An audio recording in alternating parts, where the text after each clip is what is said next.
ಕೇಸ್ಗೆ ಸಂಬಂಧಪಟ್ಟಾಗೆ ನಿನ್ನೆ ದಿವಸ Hubballi police commissioner ಅವರು ಪೂರ್ವಾಪರವನ್ನು ಯೋಚನೆ ಮಾಡಿದಾಗ ನೇರವಾಗಿ ಆ ಮಹಿಳೆಯನ್ನ ಬಂಧನಾಗಿತ್ತು, ಆ ಮಹಿಳೆಯನ್ನೇ ಬಟ್ಟೆ ಬಿಚ್ಕೊಂಡಿದ್ದಾರೆ ಅಂತಕ್ಕಂಥ ಹೇಳಿಕೆಯನ್ನು ಕೊಡುವ ಮುಖಾಂತರ ಯಾರು ಈ ತಪ್ಪಿಸಿಗಿದವರು ಯಾವಾಗ ಅವರೆಲ್ಲರೂ ಕೂಡ ಪೊಲೀಸ್ ಇಲಾಖೆ ಕಸ್ಟಡಿಯಲ್ಲಿ ಇದ್ದಂಥವ್ರು, ಪೊಲೀಸ್ ಇಲಾಖೆ ಕಸ್ಟಡಿಯಲ್ಲಿ ಇದ್ದಾಗ ಈ ರೀತಿಯಾದಂಥ ಕೃತ್ಯ ಆದಾಗ ಅವ್ರು ಹೇಳಿದ್ರು ಆ ಮಹಿಳೆಯೇ ಮಾಡ್ಯಾರ ಅಂತಕ್ಕಂಥ ಮಾತನ್ನು ಹೇಳ್ತಾರೆ.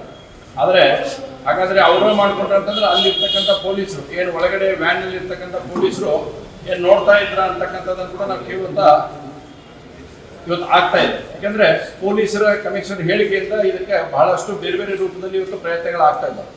ಹೀಗಾಗಿ ನಾವು ವಿನಂತಿ ಮಾಡಿದಾಗ ಈಗ ನ್ಯಾಷನಲ್ ಕಮಿಷನ್ ಫಾರ್ ವುಮೆನ್ ಇವರು ಸೋಮೋಟೋ ಕೇಸನ್ನು ಕೂಡ ಇವತ್ತು ಅದರ ದಾಖಲಾತಿಯನ್ನು ಅವ್ರು ಮಾಡ್ಕೊಂಡಿದ್ದಾರೆ.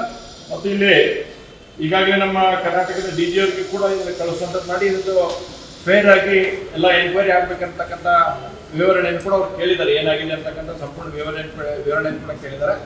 ಮತ್ತು ನಮ್ಮ ವಿಪಕ್ಷ ನಾಯಕರಾಗಿರ್ತಕ್ಕಂಥ ಮಾನ್ಯ ಆರ್ ಅಶೋಕ್ ಅವರು ಕೂಡ ನಾಳೆ ಹುಬ್ಳಿಗೆ ಈ ಗೆಲುವಿಗೆ ಸಂಬಂಧಪಟ್ಟಾಗೆ ಈ ವಿಚಾರಕ್ಕೆ ಸಂಬಂಧಪಟ್ಟಾಗೆ ಅವರು ಕೂಡ ನಾಳೆ ಹುಬ್ಳಿಗೆ ವಿಸಿಟ್ ಮಾಡ್ತಾ ಇದ್ದಾರೆ.